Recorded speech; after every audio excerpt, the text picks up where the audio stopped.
Hey y'all, it's y'all favorite cozy girl, Chi the Reality Queen, and I am back again with another episode of Robe Chronicles. Today, we're going to be talking about the final installment of the Real Housewives of Potomac reunion, part 3. Woo! It's over. We are finally at the end of this season. And it's crazy because I feel so much happened after the season wrapped and after the reunion filmed that I can't even believe we gotta go into a new season. Like, this is crazy. But this part 3 of the reunion started with Mia and Jacqueline talking and their drama, right? We kind of ended off with it and it starts off again with it. And it's so crazy to me that Mia claims that she was mad. And honestly, I understand. I'm going to say what happened, but I understand that people feel certain ways based off how they interpret what people say. But at the same time, you have to hear what people say, right? And listen to what they say and say, this is what they said, not what I think they meant or what they said. So apparently Jacqueline says to her, oh, you need more dick or whatever. I don't know if I can say that on YouTube, but whatever. And Jacqueline was like, oh, I thought she was saying because she knows that Gordon has had prostate issues, that she was talking about his inability to perform. Did she say that? Did anybody know that? Literally, no one would have known that G has an inability to perform if you did not mention it right here on this couch.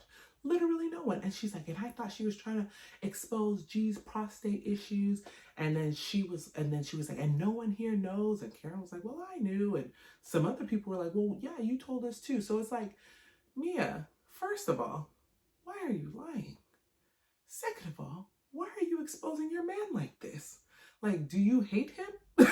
Because not saying that we can't talk about his prostate issues, obviously, it's like a real thing that men go through and it's sad, especially at his age. I think he's almost 70.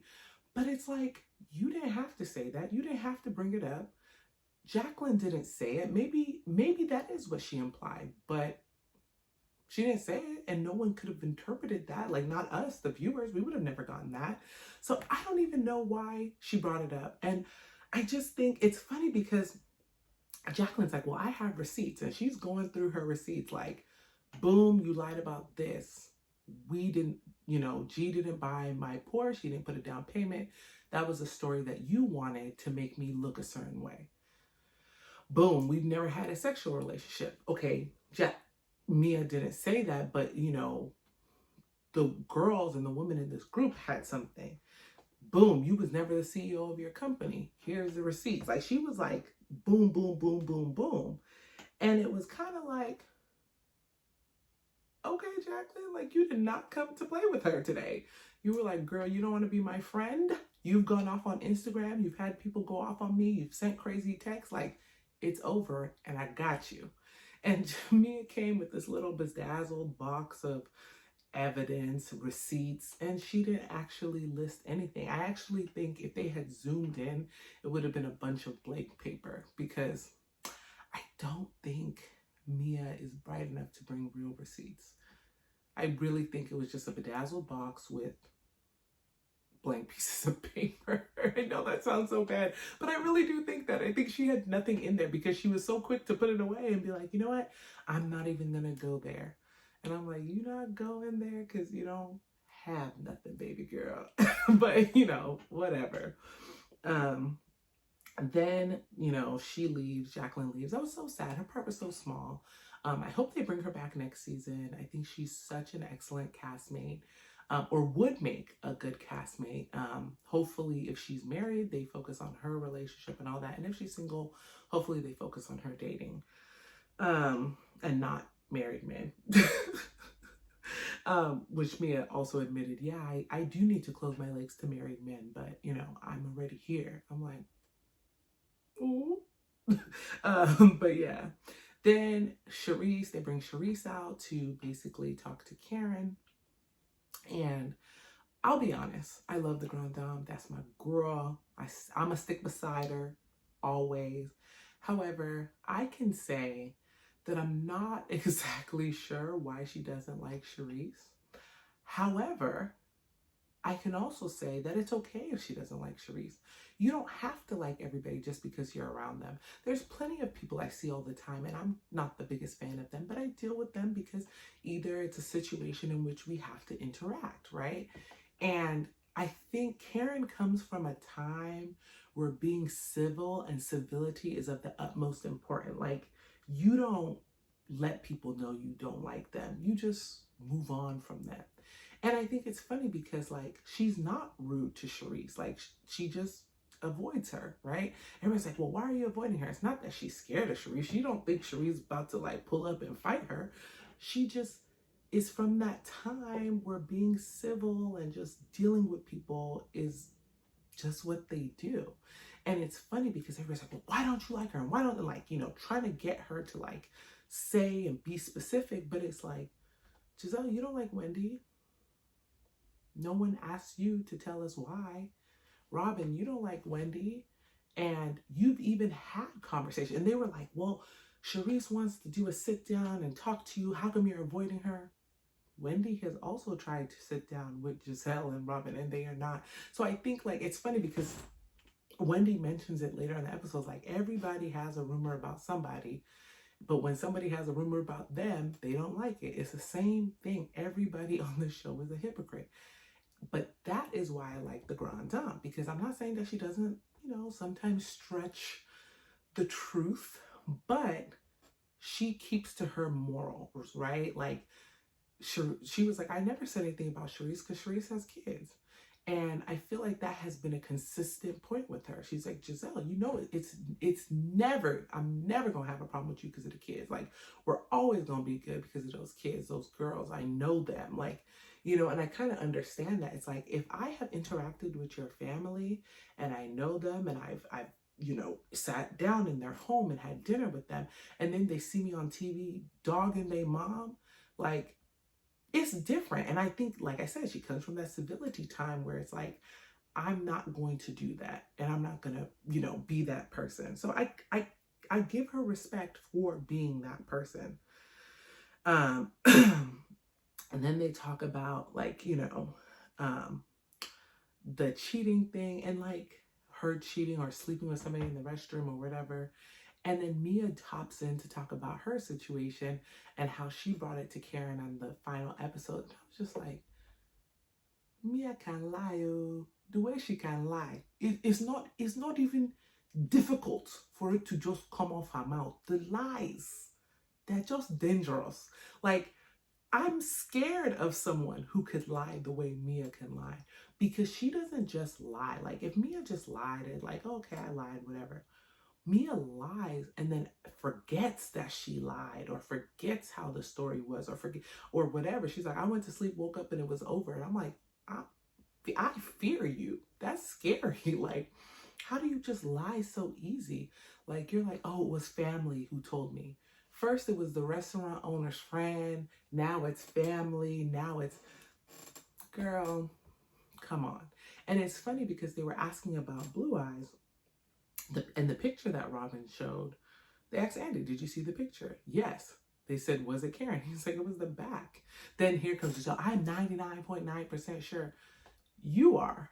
But if you couldn't even see the person, I'm not saying it wasn't her. But again, as they described the photo that they wouldn't show us, it's Karen sitting at a bar, or whoever it was sitting at a bar, and it's the back of them. You can't even see them. You don't know who it is for sure. And honestly, it's just tacky. She's like, oh, and you talk about pictures and receipts and this, and you did that. And what I like, because Karen stands on her, she apologized for bringing that up about Robin. Like, she was like, you know what? I regret that. I should not have done that. And I agree. Like, if you know that is out of your character and you did it because you were angry or whatever, to come back and be like, you know what, that's not me, I apologize. You have to respect that person. People are like, oh, Robin gagged her. No, because as we found out after, Juan was cheating. Juan is cheating. Juan will continue to cheat. So, like, she wasn't wrong. She just realized that she was wrong for bringing it up because that's not how she plays, right? That's not how she housewives.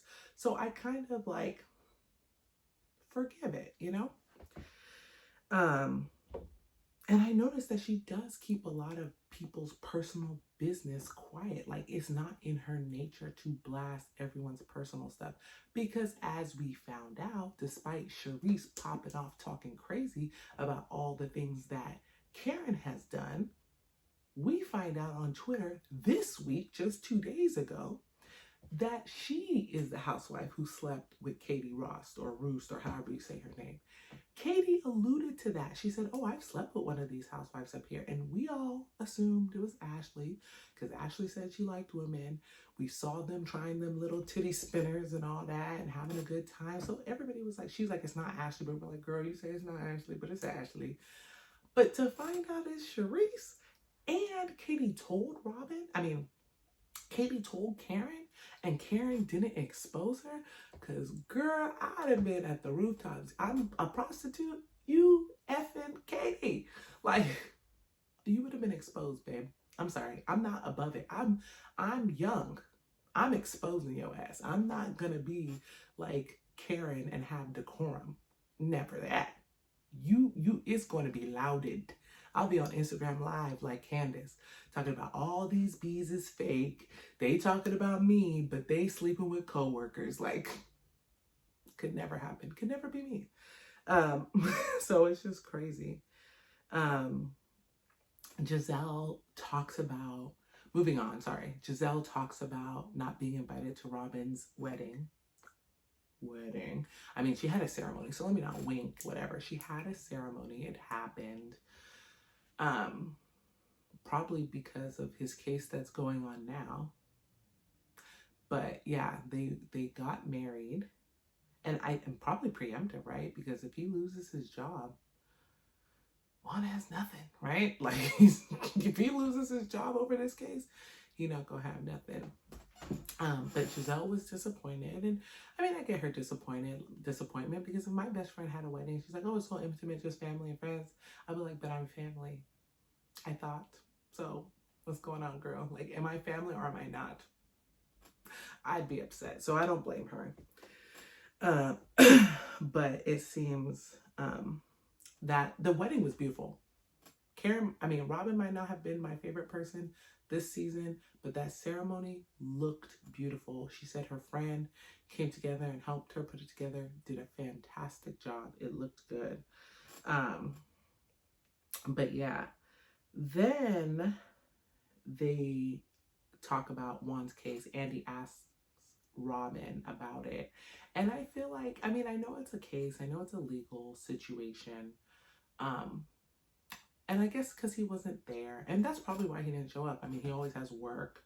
But I feel like she should have been pressed a little bit more. I don't know. I just feel like Andy lets her and Giselle kind of off. Like I said last episode, he did not let Giselle not speak about her health issues. But I do feel like overall, they kind of get a pass. Then they finally brought the husbands out, what we were all waiting for because we've seen the clip of Chris going off on Giselle.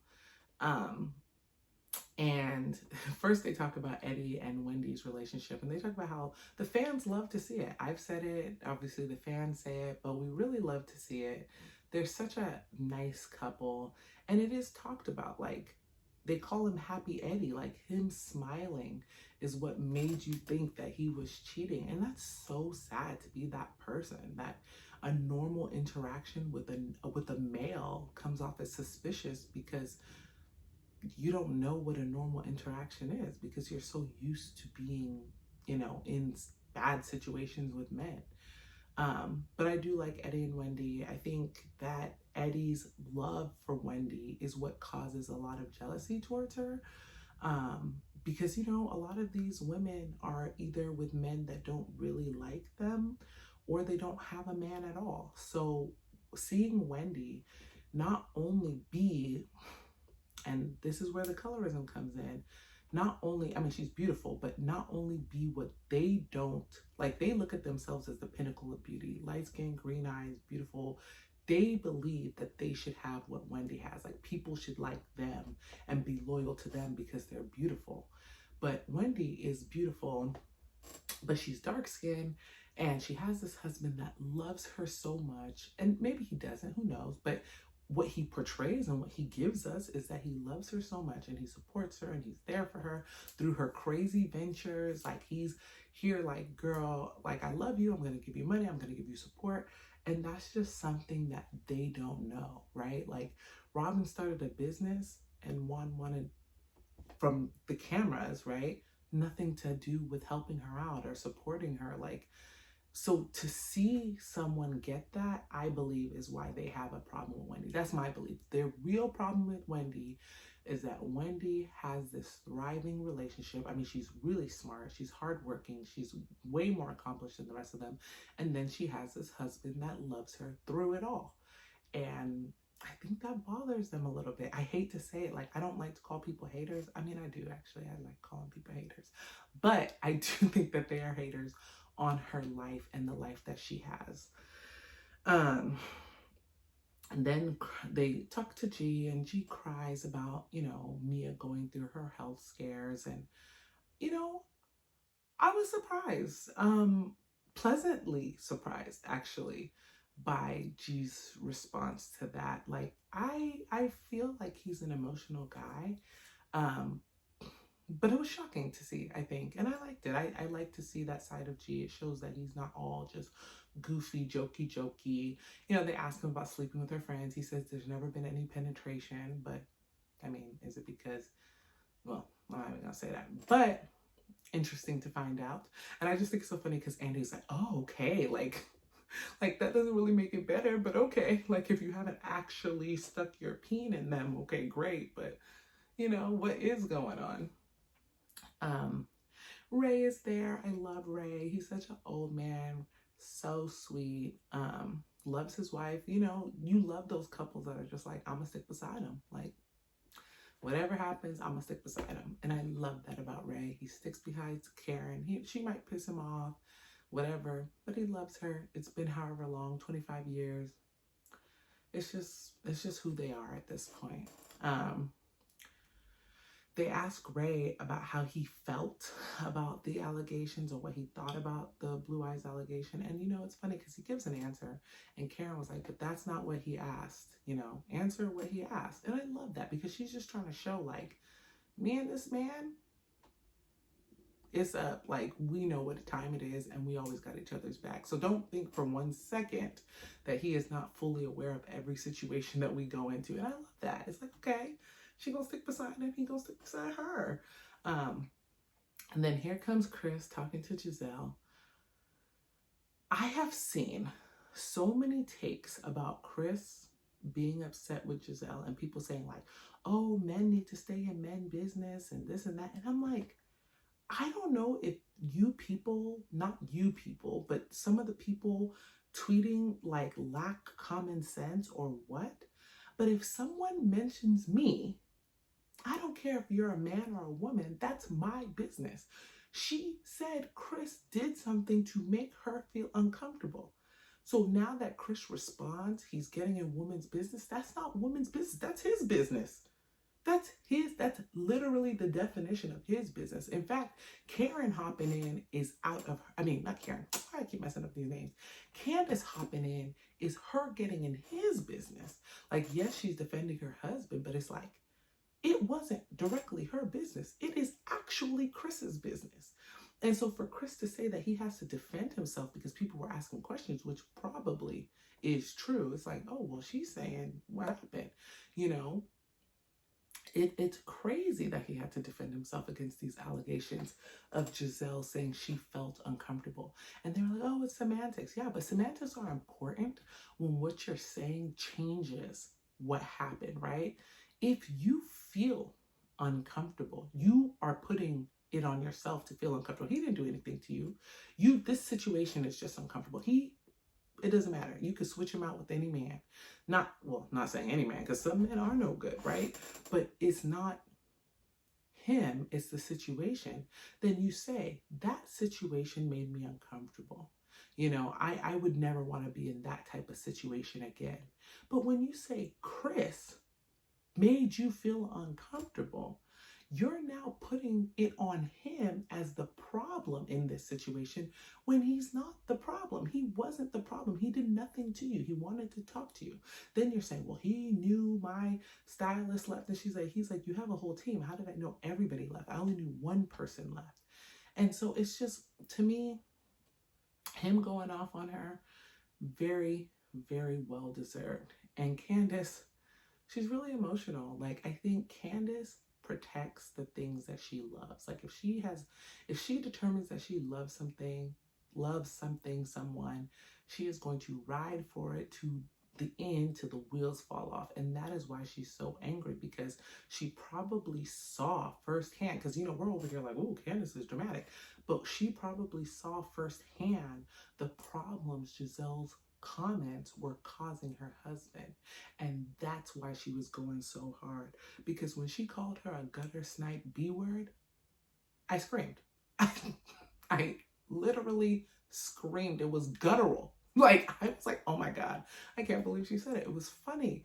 Candace has a way with words that's actually just hilarious. Like, don't get me wrong. The reasons why I didn't like her in previous seasons is because I felt like she came for people who didn't come for her. Like, she just came for people. Like, you heard that Mia's mom did drugs and you called that, like, come on now, like, that was unnecessary.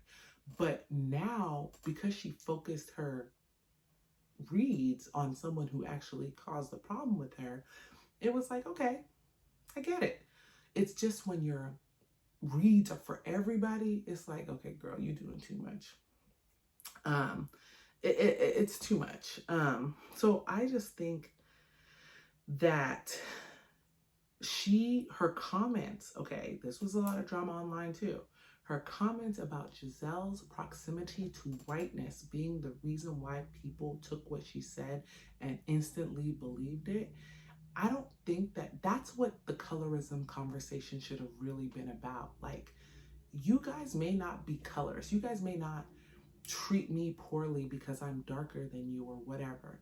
But you guys get grace in spaces in which I wouldn't get grace, or Wendy wouldn't get grace, because your proximity to whiteness. That is a real thing.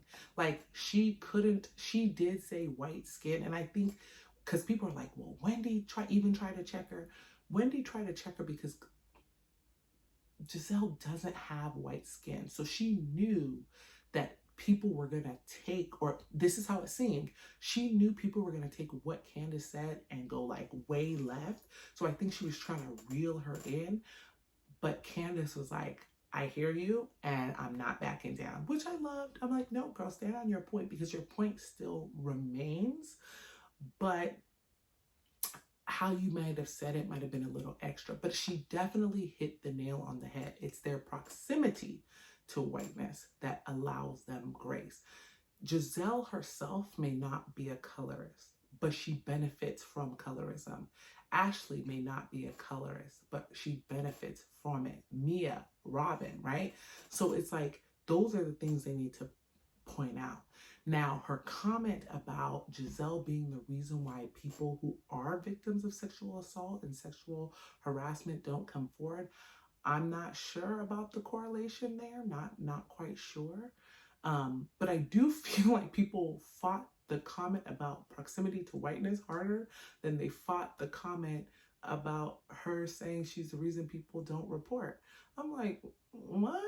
I'm missing something here. But either way,